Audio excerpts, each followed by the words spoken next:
Hello, my dear students. Welcome back to my channel. I hope you all are doing great. So students, आज का ये video class 6 के social studies के बच्चों के लिए बहुत ही ज़्यादा ज़रूरी है क्योंकि इसके अंदर हम आपकी हाफ ईयरली एग्जामिनेशन का जो पेपर है उसको विद देयर आंसर्स बहुत ही अच्छे तरीके से डिस्कस करने वाली है जो आपके एग्ज़ाम में बहुत ज़्यादा हेल्प करेगा। सो वीडियो को पूरा एंड तक देखना। चलते हैं हमारे पहले क्वेश्चन पे। हमारा जो पहला क्वेश्चन है उसके अंदर हमसे पूछा है which of the following is not a religious literature. इन तीनों में से कौन सा रिलीजियस लिटरेचर नहीं है। तो बच्चों आपको पता होगा ऋग्वेद और जो हमारे पुराण हैं वो दोनों के दोनों हमारे रिलीजियस लिटरेचर हैं, लेकिन जो इंडिका नाम की किताब है वो हमारा रिलीजियस लिटरेचर नहीं है। सो आपका जो ऑप्शन नंबर ए है उसका आंसर होगा द इंडिका, जो आपका थर्ड वाला ऑप्शन है। Then when did Ashoka die. So students, जो अशोका हैं उनकी जो मृत्यु है वो हुई थी सन 232 BC के अंदर। उसके बाद चलते हैं हमारे नेक्स्ट क्वेश्चन पे। Which planet is closest to the sun. जो हमारा सूर्य है उसके सबसे पास कौन सा प्लैनेट है, तो उसका आंसर होगा मरकरी। ठीक है, मरकरी के बाद आता है Venus, then Earth and then Mars. On which day do all the places on the earth have equal days and night. कौन सा दिन होता है जब धरती पे बराबर का दिन और बराबर की रात होती है, वो होता है 21 मार्च। उसके बाद जो म्यूनसिपैलिटी होती है उसके हेड को क्या कहते हैं, मेयर कहते हैं। नाउ स्टूडेंट्स, अब हम फिलअप्स को सॉल्व करेंगे। द टर्म पैलियोलिथिक, जो पैलियोलिथिक टर्म है ये किस शब्द से निकला है, ये निकला है पैलियोस। ठीक है, PALAIOS, पैलियोस। ठीक है, एंड दूसरा वर्ड क्या है, लिथोस। इन दोनों वर्ड से निकला है। पैलियोस का मतलब होता है ओल्ड एंड लिथोस का मतलब होता है स्टोन। जो धौलावीरा है, जो आपका सेकंड है, उसे पूछा है Dholavira, where is Dholavira located. So Dholavira is located in the Rann of Kutch.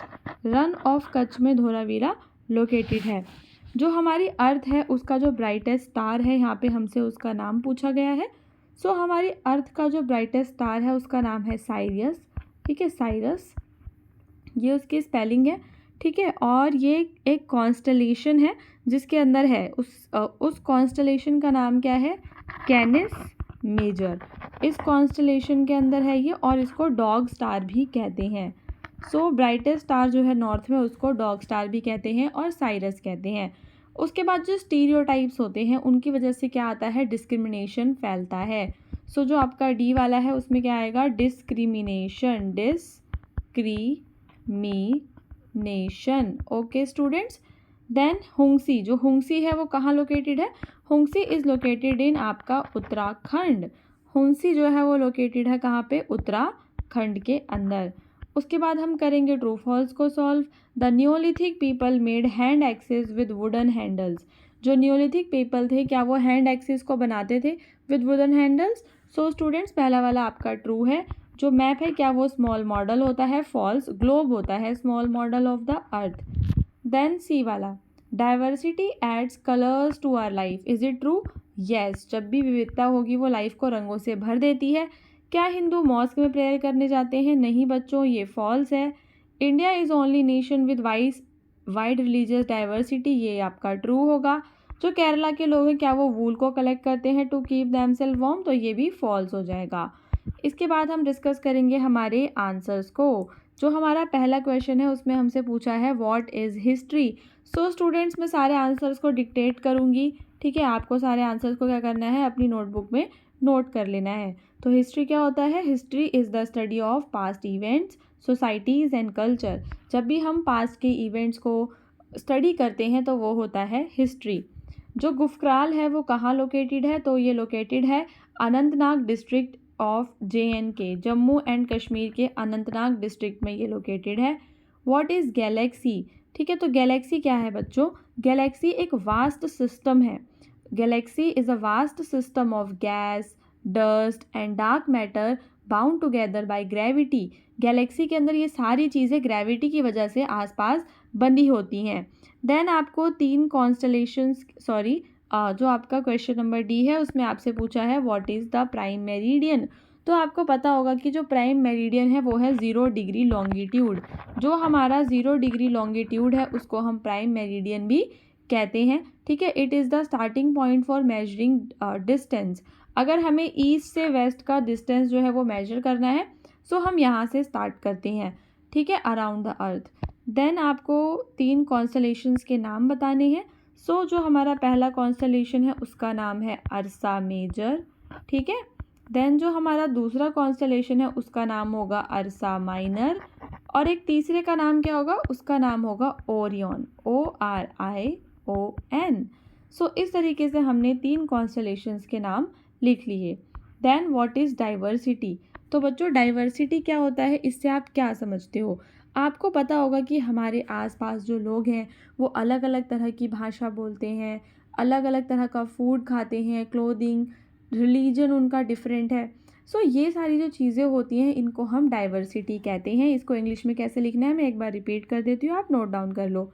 Great difference in language, food, clothing, value system, religious activities, heritage and culture etcetera is called diversity. उसके बाद अनटचेबल्स किन्हें कहते हैं। पहली चीज़ ये बच्चों कि आपको अपने आंसर्स में जो शुरुआत करनी है वो ऐसे करनी है, द सो कॉल्ड अनटचेबल्स। आपको सो कॉल्ड वर्ड का यूज़ करना है बिकॉज वो लोग अनटचेबल्स थे नहीं, सिर्फ कहने के लिए थे। So the so called untouchables were the group of people, लोगों का group, who were placed at the bottom of the caste system. आपको पता है कि इंडिया में कास्ट सिस्टम था, तो जिन लोगों को कास्ट सिस्टम में सबसे ज़्यादा बॉटम में नीचे रखा गया उन लोगों को क्या कहा गया, अनटचेबल्स कहा गया। Then what is a government. So an institution और अ सिस्टम मेड, ठीक है, एक सिस्टम जो क्या कर रहा है, कंट्री को मैनेज कर रहा है या स्टेट को मैनेज कर रहा है, उसे हम क्या कहते हैं, गवर्नमेंट कहते हैं। सो स्टूडेंट्स मुझे उम्मीद है कि अभी तक के आपको सारे आंसर्स जो हैं वो काफ़ी अच्छे से समझ में आ गए होंगे। अब हम अपना पेपर आके डिस्कस करेंगे जिसमें हमें और भी कुछ क्वेश्चंस गिवन हैं जिनके हमें आंसर्स लिखने हैं, ठीक है बच्चों। जैसे कि आपको पूछा गया है what is the function of a district collector. So students ये सारे के सारे जो आंसर हैं लॉन्ग हैं, तो आपको ये आंसर्स खुद ही करने पड़ेंगे। जस्ट मैं आपको एक हिंट जो है वो प्रोवाइड कर सकती हूँ। जैसे कि जो हमारा डिस्ट्रिक्ट कलेक्टर होता है उसके फंक्शंस क्या क्या होते हैं। जो हमारा डिस्ट्रिक्ट कलेक्टर होता है वो रिवेन्यू को कलेक्ट करता है, ठीक है, क्या कलेक्ट करता है, रिवेन्यू को कलेक्ट करता है, और लैंड रिकॉर्ड्स को भी रखता है, ज़मीन वगैरह से जुड़े हुए रिकॉर्ड्स को रखता है, और इंश्योर करता है लॉ एंड ऑर्डर, ठीक है, it ensures law and order, और सुपरवाइज करता है इलेक्शंस को। जो हमारा डिस्ट्रिक्ट कलेक्टर है वो क्या करता है, सुपरवाइज करता है इलेक्शंस को, और सरकार के द्वारा चलाई गई जो भी स्कीम्स होती हैं, गवर्नमेंट की जो स्कीम्स होती हैं उनको भी इम्प्लीमेंट करवाता है, यानी कि लागू करवाता है। उसके बाद आपसे पूछा है what are the effects of revolution. Revolution का मतलब होता है क्रांति।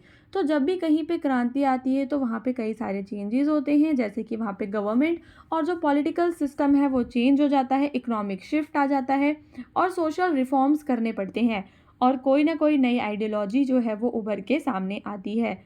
देन स्टूडेंट्स आपको यूरोप के ऊपर एक शॉर्ट नोट लिखना है। यूरोप के ऊपर शॉर्ट नोट में आप क्या लिखेंगे, that Europe is a diverse continent. यहाँ पे जो कंट्रीज़ हैं वो कौन कौन सी कंट्रीज़ हैं। सो यहाँ पे है आपका Germany, France, UK, okay, European union भी है। और ये जो है एंशिएंट ट्रेडिशंस और मॉडर्न इनोवेशन का यूरोप में हमें एक ब्लेंड देखने को मिलता है।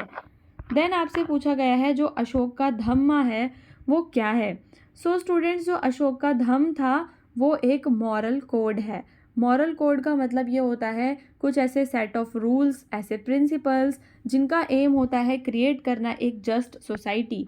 कैसी सोसाइटी, जस्ट सोसाइटी क्रिएट करना। और सोसाइटी जो आप अशोक का धम्मा था, धम्म था, आई मीन जो धम्म था उसके एस्पेक्ट्स क्या क्या थे, उसके अंदर क्या क्या चीज़ें थी, उसमें था non violence, religious tolerance, compassion and respect, social welfares. Okay बच्चों, मुझे उम्मीद है कि आप इन सब के आंसर्स को लिख पाएंगे। देन आपसे पूछा गया है कि हड़प्पन सिविलाइजेशन का एक्सटेंट बताओ। हड़प्पन सिविलाइजेशन कहाँ से कहाँ तक फैली हुई थी, जैसे कि वेस्ट में पाकिस्तान तक, ईस्ट में यूपी तक, नॉर्थ में जम्मू कश्मीर तक, और साउथ में एमपी तक, ठीक है। एमपी में जगह है दायमाबाद, और आपका ईस्ट यूपी में जगह है आलमगीरपुर, वहाँ तक ये फैली हुई थी। उसके बाद आपको जो हमारे कॉन्टिनेंट्स हैं, 7 कॉन्टिनेंट्स और 5 ओशंस को मैप में फिल करना है। सो बच्चों मैं आपको 7 कॉन्टिनेंट्स के नाम बता देती हूँ। जो हमारे 7 कॉन्टिनेंट्स हैं उसमें है आपका एशिया है, अफ्रीका है, नॉर्थ अमेरिका है, south America, Antarctica, Europe and Australia है। उसके बाद अगर आपके 5 ओशंस के नाम मैं आपको बता देती हूँ, Pacific ocean, Atlantic ocean, Indian ocean, southern ocean and Arctic ocean. तो आपको ये सारे के सारे जो हैं अपने मैप में फिल करने हैं। अगर आपको इसी तरह के और वीडियोस चाहिए तो हमारे चैनल को ज़रूर सब्सक्राइब करें। आपकी क्लास के सारे जो क्वेश्चन पेपर्स हैं वो हमारे पास अवेलेबल हैं।